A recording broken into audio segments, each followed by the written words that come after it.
Assalamualaikum warahmatullahi wabarakatuh. Okey. Ini Encik Cikgu Azli bin Johari. Okey, kita masih lagi dalam bab 5. Bab 5 jirim. Okey, sebelum ni video yang pertama cikgu dah terangkan subtopik yang pertama 5.1 jirim dalam alam. Okey, untuk video kali ini cikgu akan terangkan subtopik yang kedua 5.2 3 keadaan jirim. Okey. Kita mula dengan 3 keadaan jirim. Okey. Kamu pertama sekali kena ingat balik apakah yang dimaksudkan, apakah itu definisi bagi jirim. Okey, jirim, sesuatu benda tu nak dikelaskan sebagai jirim, dia mesti mempunyai jisim dan dia mesti memenuhi ruang. Okey. Andai kata dia dah dikelaskan sebagai jirim, kita tengok dia ni boleh wujud dalam berapa keadaan. Okey, jirim boleh wujud dalam 3 keadaan. Okey. Yang pertama sekali, poin yang pertama, jirim terdiri daripada zarah-zarah seni. Okey, seni halus. Okey, zarah-zarah ini amat kecil sehingga tidak dapat dilihat dengan pandangan mata kasar mahupun menerusi mikroskop cahaya. Mikroskop cahaya yang ada dekat makmal sekolah tu. Okey. Dia halus sangat. Jadi, zarah-zarah tersebut hanya boleh dilihat menerusi mikroskop elektron. Mikroskop elektron ni bukan banyak sangat. Hanya ada kos dia pun tinggi nak beli. Cikgu pernah jumpa dekat Universiti Sains Malaysia Pulau Pinang. Itu pun cikgu tengok je hasil gambar yang dia orang nampak melalui mikroskop elektron tu. Cikgu tak boleh guna pun sebab tak ada kelayakan. Okey. Kalau nak tahu macam mana nak guna, belajar aja rajin. Ada kelayakan boleh guna. Okey. Jadi, zarah-zarah ni kecil sangat, tak boleh tengok dengan mata kasar, tak boleh tengok guna mikroskop cahaya yang ada dekat makmal, tapi boleh tengok menggunakan mikroskop elektron. Okey. Teori kinetik. Okey. Teori kinetik jirim menyatakan, belum tu, teori ni apa? Teori tu apa? Macam falsafah kan. Kinetik, sekolah rendah dia belajar kinetik. Okey. Tenaga kinetik. Ingat tenaga kinetik. Kalau dengar je kinetik, dia melibatkan pergerakan. Okey, kan? Teori ni dia berkisar berkenaan dengan bagaimana pergerakan jirim tu. Teori kinetik jirim. Teori berdasarkan pergerakan jirim tu menyatakan bahawa, ulang balik ya. Teori kinetik jirim menyatakan bahawa jirim terdiri daripada zarah-zarah halus yang diskret dan sentiasa bergerak pada semua arah. Okey. Kena ingat ni. Okey, dan zarah-zarah ni digambarkan dalam bentuk macam bola kecil, sfera, bentuk sfera. Dia bergerak ke sana ke sini, ke sana ke sini, berlanggar dengan orang sana, orang sini. Bergerak ke sana ke sini boleh dalam rumah. Tak boleh kat luar dalam PKP ni lah. Okey. Tak boleh berlanggar dengan orang, kena jaga penjarakan. Itu kena ingat. Okey. Tapi jirim, zarah-zarah ni dia berbeza. Dia bergerak ke mana-mana pun boleh.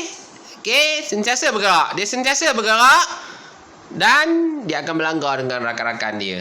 Okey. Zarah-zarah jirim. Zarah-zarah jirim sentiasa berlanggar antara satu sama lain. Apabila tenaga haba dibekalkan kepada sesuatu jirim, zarah akan bergerak lebih laju. Tu dekat situ ada tu, tenaga. Macam kita lah. Okay. Kalau kita dapat tenaga, kita boleh tak buat sesuatu kerja? Boleh lah kan? Kalau kita tak ada tenaga, kita boleh tak buat sesuatu kerja? Korang lah kan. Begitu juga dengan Zarah ni. Zarah ni bila kita bekalkan dia tenaga haba. Dia dapat tenaga. Okey? Maka pergerakan dia akan bertambah. Okey? Cikgu rasa cikgu pernah sebut. Tak apa, cikgu sebut sekali lagi. Tentang tenaga. Tenaga ni kita tak boleh cipta dia. Tenaga ni kita tak boleh musnahkan dia. Tapi tenaga boleh berubah daripada satu bentuk kepada bentuk yang lain. Contohnya, kalau dalam kes ni, kita bekalkan tenaga haba kepada jirim. Tenaga haba tadi, dia akan bertukar daripada tenaga haba menjadi tenaga kinetik. Iaitu tenaga yang melibatkan pergerakan. Okey. Sebaliknya, ulang balik poin yang kedua. Apabila tenaga haba dibekalkan kepada sesuatu jirim, zarah akan bergerak lebih laju. Sebaliknya, zarah akan bergerak lebih perlahan apabila disejukkan. Disejukkan di situ bermaksud ada tak tenaga haba? Tenaga haba dah berkurang lah. Tenaga haba dah berkurang. Pergerakan zarah juga akan berkurang. Seiring dengan pengurangan tenaga haba. Bila meningkat tenaga haba, meningkatlah pergerakan zarah tersebut. Okey, jirim wujud dalam 3 keadaan yang berbeza. Tadi awal tadi juga nak sebut tapi belum sebut. Jadi 3 keadaan jirim sebut tadi. 3 keadaan jirim, apa benda keadaannya? Ini jumpa dia. 3 keadaan tersebut adalah pepejal, cecair dan gas. Okey, jadi jirim dia boleh wujud dalam 3 keadaan. Dia boleh wujud dalam keadaan pepejal, dia boleh wujud dalam keadaan cecair, dan dia boleh wujud dalam keadaan gas. Okey. Air. Tadi sembang pasal jirim, tiba-tiba masuk air. Kenapa? Tidak. Air ni adalah satu contoh. Contoh yang mana dia boleh wujud dalam 3 keadaan jirim. Air boleh wujud dalam keadaan pepejal. Air boleh wujud dalam keadaan cecair. Air juga boleh wujud dalam keadaan gas. Sebagai contoh, air wujud dalam keadaan cecair pada suhu bilik. Air, apabila kita sejukkan dia, masuk dalam peti ais, sejukkan dia lah, air akan berubah menjadi ais pepejal. Air pula apabila kita masuk dalam cerek, panaskan dia sampai suhu 100 darjah Celsius, dia akan berubah pula daripada cecair dia jadi gas apabila dia jadi wap air tu. Wap air tu maksudnya air tu dah berubah daripada cecair dia jadi gas. Sebab tu kita guna contoh air boleh wujud dalam tiga keadaan tu. Ketiga-tiga keadaan tu air boleh wujud. Dia boleh jadi pepejal, dia boleh jadi cecair, dan dia juga boleh jadi gas. Okey, sekarang ni kita nak masuk kepada perbandingan sifat-sifat antara 3 keadaan jirim. Lepas ni kalau ditanya kepada kamu, nyatakan 3, ada berapa keadaan jirim? 3, cikgu. Nyatakan 3 keadaan jirim tersebut: pepejal, cecair dan gas, cikgu. Macam tu je jawabnya. Okey, sekarang ni kita tengok perbandingan. Okey, perbandingan sifat-sifat yang kita boleh buat banding. Sifat yang pertama dari segi bentuk. Pepejal, bentuk dia macam mana? Bentuk dia tetap. Cecair pula, bentuk dia mengikut bekas yang diisi. Andai kata botol tu, air tu, cecair tu sama je, volume dia, isi padu dia. Kita masuk dalam botol bentuk bintang, air tu jadi bentuk bintang, cecair tu jadi bentuk bintang. Kita masuk dalam botol yang bentuk bulat, cecair tu jadi bentuk bulat. Jadi itu yang dikatakan mengikut bentuk bekas. Dia tak ada bentuk tetap macam pepejal. Pepejal kalau dia contoh macam guli kan. Guli bentuk sfera. Kita masukkan dia dalam bekas 4 segi. Dia jadi bentuk 4 segi tak? Tak. Dia jadi bentuk dia sfera, tak berubah. Kemudian gas pula. Gas juga sama. Dia akan mengikut bentuk bekas yang diisi. Contohnya lah, pergi kedai RM2 ada kapal terbang. ada balon. Balon pula ada macam-macam bentuk. Ada bentuk love, ada bentuk kapal terbang, ada pelampung kan. Jadi kita isi gas dalam pelampung. Pelampung bentuk donat menjadilah bentuk donat. Pelampung bentuk naga jadilah bentuk naga. Isi dalam bola sepak jadi bentuk spera. Isi dalam bola rugby jadilah bentuk macam bentuk bola rugby lah kan, tak tahu nak sebut. Okey. Perbandingan dari segi sifat jisim. Okey. Pepejal jisimnya tetap, cecair jisimnya tetap, gas pula tiada jisim yang tetap. Okey. Dari segi isi padu. Pepejal isi padunya tetap, cecair isi padunya tetap, gas mengikut isi padu bekas. Kebolehmampatan. Pepejal tidak boleh dimampatkan. Cecair sukar dimampatkan. Bukan maksudnya tak boleh dimampatkan, boleh tapi sikit je sukar. Gas boleh dimampatkan. Okey. Tingkatan 1 kenal dulu, ingat dulu poin-poin ni. Nanti masuk naik tingkatan 2, tingkatan 3, 4, 5. Baru kamu didedahkan lagi tentang semua ni secara lebih terperinci. Okey. Okey, sekarang kita tengok pepejal. Selain daripada selain daripada 4 sifat yang kita buat perbandingan tadi, terdapat 3 lagi ciri-ciri yang kita boleh buat perbandingan. Okey. Yang pertama, ciri ruang antara zarah. Yang kedua, susunan zarah. Yang ketiga, pergerakan zarah. Okey. Sekarang kita nak tengok bagaimana ruang antara zarah dalam pepejal.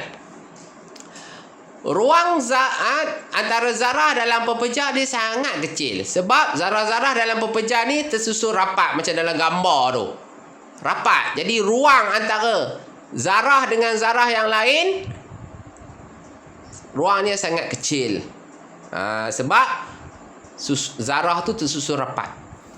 Okey, dari segi susunan zarah. Bagaimana zarah tu disusun? Zarah-zarah dalam pepejal ni tersusun sangat rapat. Bagaimana pula dengan pergerakan zarah? Sebab awal tadi cikgu dah sebut zarah-zarah ni dia sentiasa berlanggar antara satu sama lain, bergerak ke sana ke sini, betul? Tapi memang pun dia boleh bergerak, tapi untuk pepejal sebabkan susunan zarah dia sangat rapat, ruang antara zarah dia sangat kecil, jadi pergerakan dia terbatas. Iaitu pergerakan zarah dalam pepejal, zarah-zarah tu hanya bergetar pada kedudukan yang tetap. Dia bergetar dan berputar. Vibrate and spin at their place. Maksudnya, sebab apa dia tak boleh pergi ke sana ke sini jauh-jauh? Sebab dia tak boleh pergi sebab kawan-kawan dia rapat dengan dia. Tengok tu susunan dalam gambar tu. Susunan ruang antara zarah sangat kecil. Susunan dia sangat rapat. Sebab tu dia tak boleh nak pergi jauh. Dia bergetar je tempat dia je. Sambil dia berpusing. Tapi dekat tempat tu je. Dia tak boleh pergi tempat lain. Okey. Seterusnya. Ini contoh-contoh pepejal lah kan. Tengok cecair pula.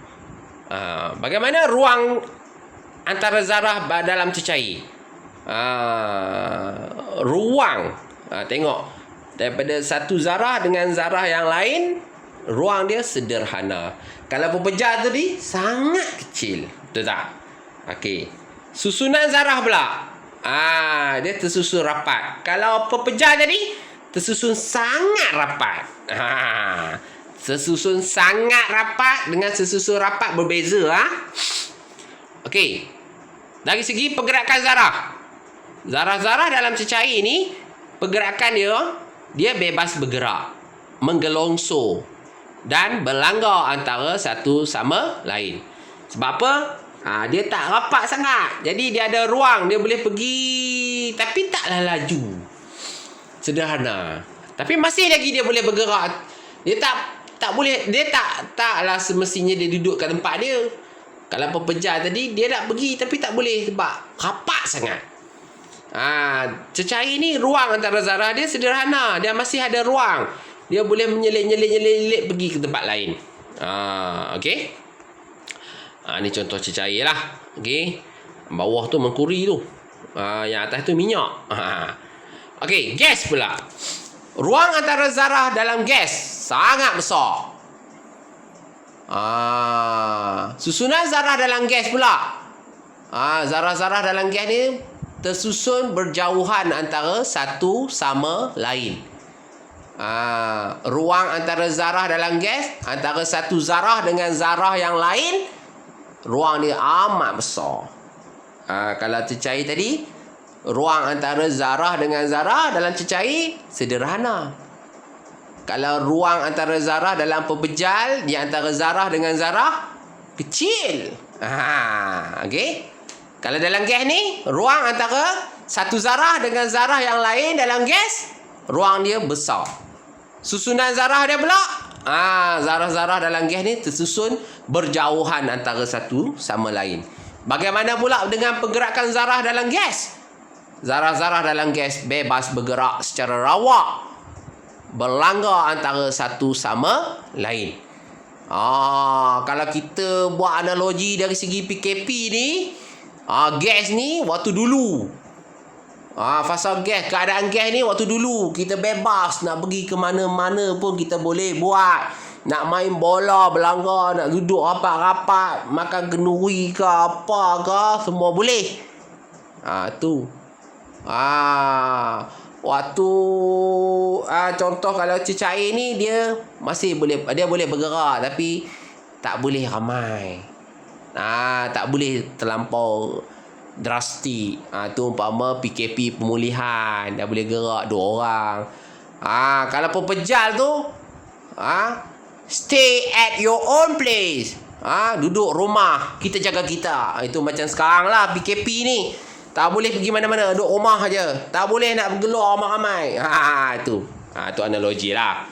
Okey. Gas, contohnya gas. Okey, plasma. Apa itu plasma? TV kah? Okey, matahari tidak dikategorikan sebagai pepejal ataupun gas. Sebaliknya, matahari berada dalam keadaan jirim yang disebut sebagai plasma. Itu peringkat tinggi lah. Ni hanya kenalkan je lah untuk kamu. Okey, kadar resapan dalam 3 keadaan jirim. Okey, ini contoh lah kan. Okey, andai kata ingat balik lah dalam keadaan dalam kelas kita kan, cikgu mengajar dekat depan, kamu duduk kat meja kat belakang. Okey, antara cikgu dekat depan dengan kamu kat belakang jauh. Tapi bila cikgu keluarkan botol minyak wangi, cikgu semburkan dia. Mula cikgu sembur, kamu belum bau. Tapi lama sikit kamu bau tak? Bau kan? Bayangkanlah cikgu spray minyak wangi kat depan ni. Kamu kat belakang, lama sikit kamu akan bau. Okey. Asalnya minyak wangi tu dalam keadaan gas kan. Bagaimana dia boleh sampai ke hidung kamu? Dia bergerak lah kan. Ataupun diistilahkan sebagai benda tu meresap. Okey. Okey, zarah-zarah ini itu contoh. Contoh bagaimana minyak wangi tadi cikgu sembur dekat depan kelas, kamu boleh hidu dekat belakang. Ini disebabkan zarah-zarah minyak wangi itu bergerak secara rawak dalam pelbagai arah dan menyebabkan bau wangian itu tersebar. Kita boleh katakan bahawa resapan telah berlaku. Resapan ialah proses pergerakan zarah-zarah jirim dari kawasan yang berkepekatan tinggi ke kawasan yang berkepekatan rendah. Itu maksud resapan. Okey, meresap. Okey, contoh. Okey, kalau kita tertumpah air kan, kita tertumpah air atas meja, kita ambil tisu, kita letak tisu, tak tonyoh pun, kita letak aje. Kamu boleh nampak pergerakan air masuk ke dalam tisu.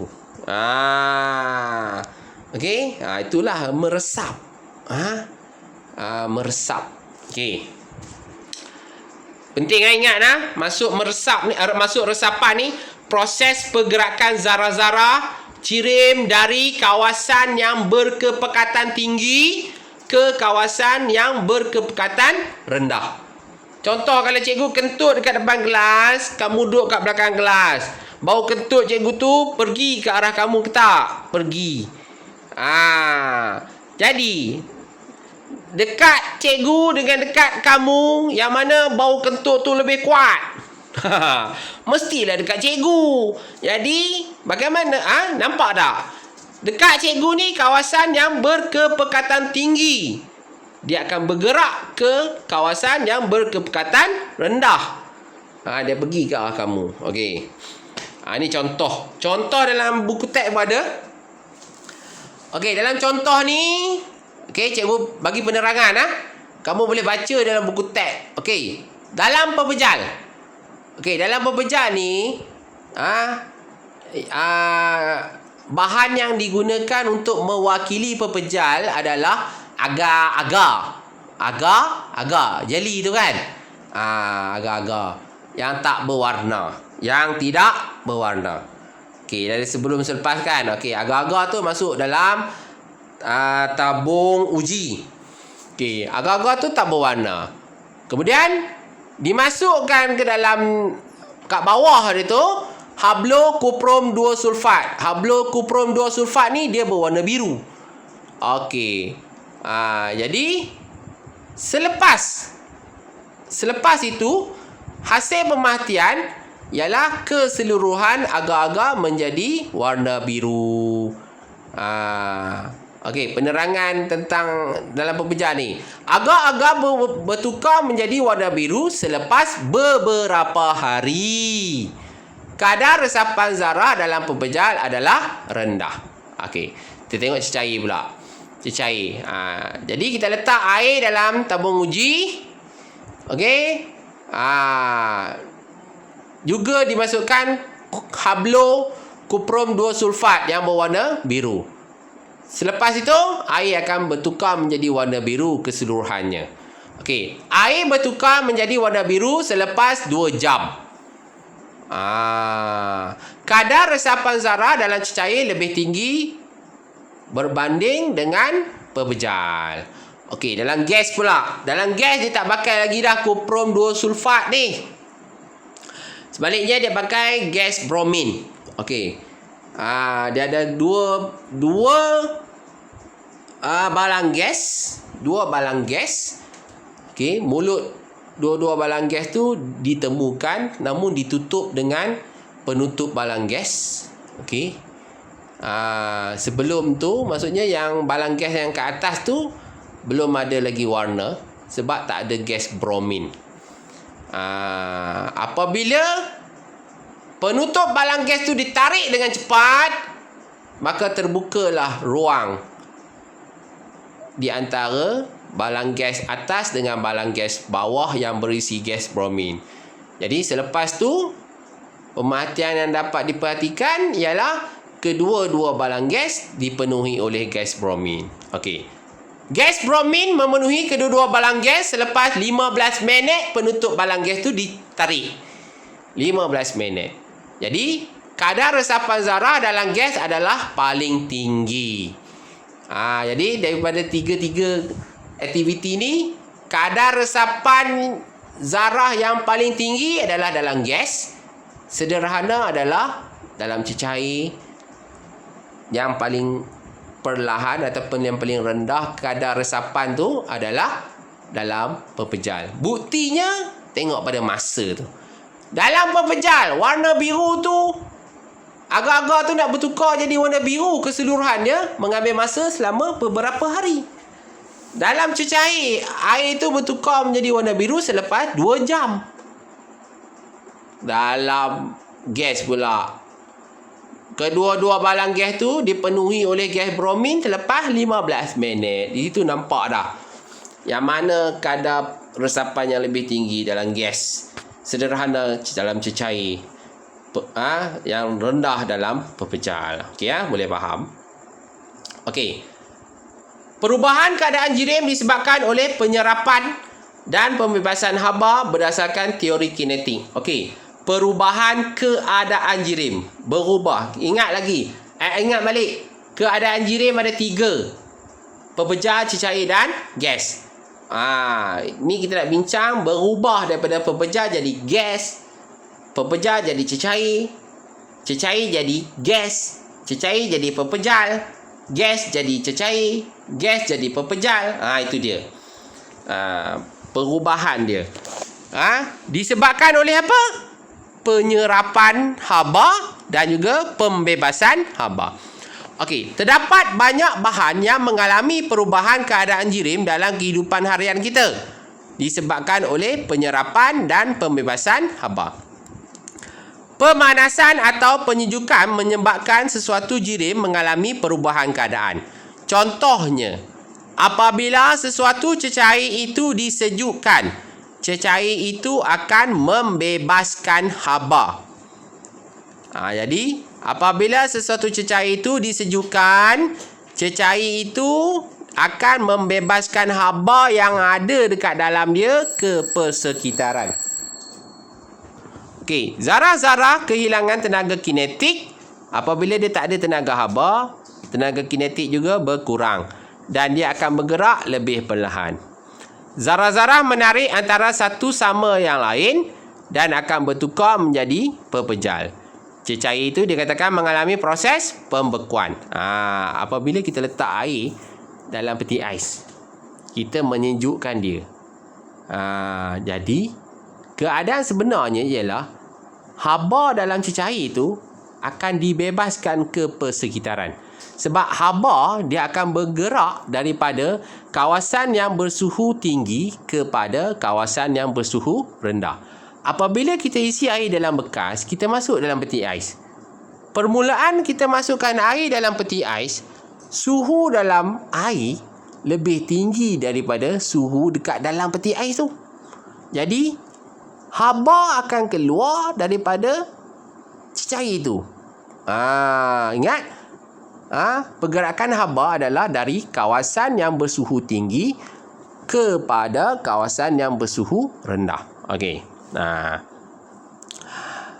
Apabila pepejal dipanaskan, bahan tersebut akan berubah menjadi cecair dan akhirnya menjadi gas melalui proses pendidihan. Apabila kita panaskan sesuatu pepejal tu, panas sampai dia takat lebur, dia akan melebur, bertukar daripada pepejal jadi cecair.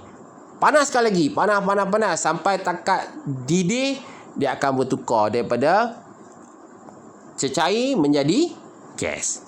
Okey, sesetengah bahan pula akan berubah terus daripada pepejal menjadi gas.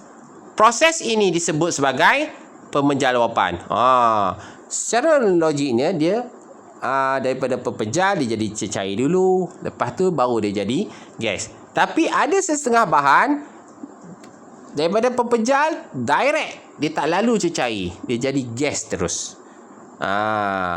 Dan daripada gas dia terus jadi pepejal.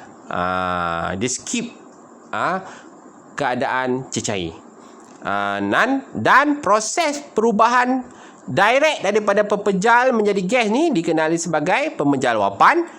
Namanya sama juga, proses pemenjaluapan juga. Apabila sesuatu bahan tu bertukar daripada gas terus jadi pepejal, pemenjaluapan juga.